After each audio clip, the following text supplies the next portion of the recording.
if you get them in martial arts and you want them to be like prepared for like testing, or even make sure they know their techniques and make sure they're training, and you want to make sure they're kept away from the technology as long enough so they're up to date and with their techniques. And I think that's the problem with today's generation. Hello, welcome to the Martial Arts Lifestyle. I am James Cox, and this is episode number 70. Today we're going to talk a little bit about, really how to get the kids active, interested in martial arts, away from so much technology and just the distractions of the world. And I have a very special guest with me today. This is Mr. TJ Williams. TJ has the podcast, the Kickpod podcast, that we want you guys to check out. I'm going to let you, Mr. TJ, thanks for coming in today. I appreciate you, sir. I'll let you kind of introduce yourself, your podcast, tell us a little bit about this journey, and we'll get into some deep dive conversation. Definitely. Of course, I am, a fourth degree black belt in the Chuck Norris system. I am set to be promoted to fifth degree in a month and a half in Las Vegas in July. So I'm looking forward to that. And of course, my podcasts, just like any other martial arts podcasts, I talk about martial arts based subjects, kind of give people the insight of my martial arts journey and highlight martial artists that show up on my show, and mostly martial artists that I either talk about from the past or even present. And definitely I just highlight them. And mostly with my martial arts, I'm definitely into teaching classes, competing, and actually just keep myself fit.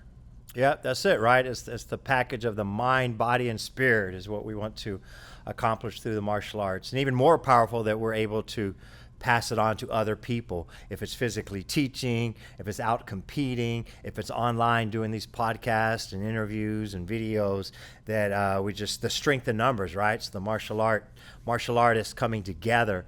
So you were mentioning about again the kids today and getting them, sound like the old guy. These kids today, but getting these kids today a little more active and involved in martial arts and the interest. I have lots of thoughts on it, but what are you thinking? What's broke, and how are we going to fix it? I guess the thing that today's generation is not like our generation years ago. You were mentioned, you used to play outside. We didn't have tablets or smartphones. I can see like today's generation, we're just not so active. No, kids are not as active as they should because of the technology. Not to say technology is bad, but it's kind of manipulated, or it's just I don't know how to say it. Yeah, mostly manipulated, because you procrastinate important tasks. Like mostly if you get them in martial arts and you want them to be like prepared for like testing, or even make sure they know their techniques and make sure they're training, and you want to make sure they're kept away from the technology as long enough so they're up to date and with their techniques. And I think that's the problem with today's generation, is that the technology is taking over. But pretty much how to fix it, I say pretty much we have like something called compromise. There's not like a win or lose situation. It's just basically it's making a deal with the kids. You do this for me, then I can do this for you, or something like that. So if you can definitely do an hour of training, then, well, not, I can't say an hour, like roughly 2 to 5 minutes of training a day, get that in, and then you can focus on the technology afterwards. More like they have to earn it. So pretty much that's how I could see it right now. Yeah, and I agree. I think it's like in the martial arts when we talk about the yin and the yang and the balance of the opposites, and too much of this can be a problem, too much of that. Too much of anything in excess is a problem. You can drink too much water and die, but we got to have enough of it, right? So balance. And it's hard to argue with certain people in certain things. How are you going to argue with somebody that's so much into technology? That's their career, and they're making millions of dollars playing video games online and having people watch them play it. Well, that's their passion, purpose, their deeper why, and they're successful with it. But when is it just a waste of time? I feel it's a waste of time when other things are sacrificing. Their health, child obesity on the on the rise, ridiculous numbers, right? So you see these kids unhealthy, and then early on getting all of these diseases. But the health and the fitness, your health is your life, right? So there wasn't a balance. It was too much of the technology in games, maybe, where they weren't moving around, range of motion and just activity. And of course, we want martial arts because we know the benefits and value that we can impact these lives through on martial arts training. But yeah, man, I think it's that balance for sure. Because again, technology is great. It's made a lot of convenience. Things are faster, and so much at our fingertips. I mean, we're on technology right now, but we also know we got to go and work out, and we also know that we can train to be better versions of ourselves through the martial arts. Yeah. So your journey through the martial arts world, what are the biggest benefits and value that you've seen? What offers yourself, what offers the other people, and why? So now we need to convince these kids and the parents. The parents are making the buying decisions. We need to convince them, well, why martial arts?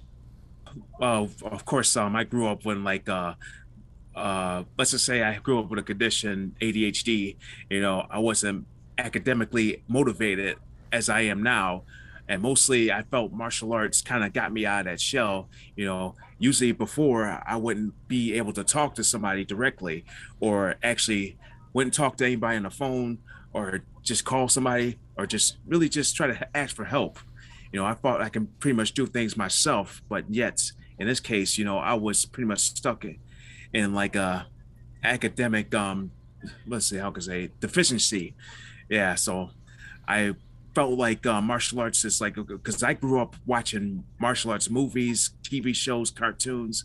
I That was like the best envy for me to really get into martial arts. And then of course that one day I had the opportunity to join martial arts back in 1996, just a day before my 11th birthday. Then that was like almost like I'm living a dream. This is like my opportunity to actually become something that I really wanted to be. I really like to imagine myself being a black belt. And yet, after say probably 6 or 7 years of training, I had my first opportunity to get my first degree black belt.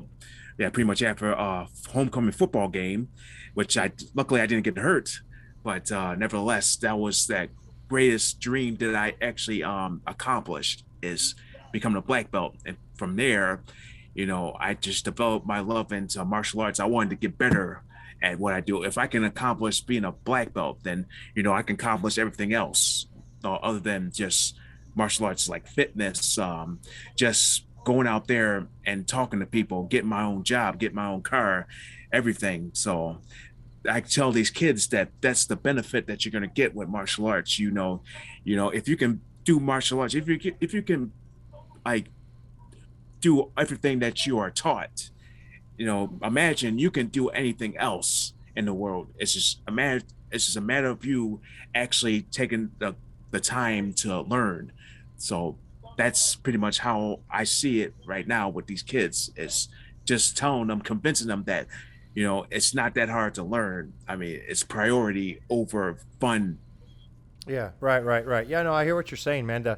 The thing that I hear you saying is it developed the confidence, and if we could let again with children, we're letting the parents know that these are the magical ways that we can instill confidence. We want to build the student from the inside out, and it's that inner belief that you can do anything. And it might start off with believing you can do, a roundhouse kick, or break a board, or compete and do well, maybe win a trophy, the little things that add up, and then becoming, who knows, a leader, an instructor themselves, but just giving back and being stronger. As soon as your head is up a little, your chest is out a little, and you have better situational awareness, and you're having some fun with what you do, because fun is still an important part of it. That's why people want to continue, because they like it, they're having fun, but at the same time embracing the hard work. Now we understand that there's a reason why those push-ups hurt, and we got to go through them.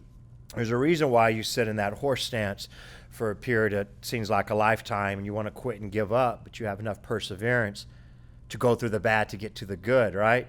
And I feel the same, is that, you know now, because you've developed that kind of confidence, and inch by inch, it made you better everywhere else in life, and continuing to do that as you, are still on this journey, because it doesn't really stop. I think as long as we're living, to a point at least, we're still going to be doing something. As long as we have our mind, then we can connect it, hopefully, somewhat with our body, right? Yeah, yeah. So you have some things coming up, and tell us about that, and tell us about your podcast, where we can find you as well. I'm part of a podcast group. No, they're known as the Podcast Precinct. Of course, we have our website, the bicbpradio.com. So, like I said, I started back in when the pandemic hit. This is kind of like something that I wanted to kind of do, because I attended a PodCon. So with this martial arts podcast, I feel like, one, I can talk about my experience with martial arts and share with people that plan on going to martial arts and they are not sure what to look for. And at the same time, other than like mastering my own style in the Chuck Norris system, I seek out guests to appear on my show. So usually, if I even seek out to you or somebody I don't know and ask them kindly if they could be a guest on my show. But luckily, I get people that says yes, because either they like to share their martial arts journey, and either they're podcasters themselves. So I have pretty much a lot of luck to finding people that are also podcasters as well. So, I mean, I'm hoping that probably my podcast will go overseas, and I can probably interview people from like different countries. I've done that with my other podcast, which I have, the Fit Fighter. I had like two people from across seas that I interviewed. So they talking about their fitness journey. So that's pretty much how my podcast is. It's like me just getting myself out there and learning, going beyond what I learned. Yeah, and that's good that you. I did the same thing, man. I made online courses. Got ready for this podcast when we went through that COVID time and quarantine and just uncertainty of the world, right? That we didn't just sit and mope and pout too long, but we were active and took action, and started on something that may be new and different. And you had to branch out. You had to open up. I think you're going to do great things, Mr. Williams, and I appreciate the time of you coming on to our show. And yeah, I'd like to come on to yours as well. So just let me know on that. And yeah, so good stuff today. We know where to find you, and we'll put all the tags and stuff on that. And we'll talk soon. But I appreciate you. Definitely, I'll have you on my show. So definitely give me a schedule. Okay. All right. Yeah. I'll hit you up, and we'll go from there. All right. Guys, thanks for joining our episode today. Be sure to follow our other episodes, as well as our YouTube channel at James Cox Martial Arts. Thanks.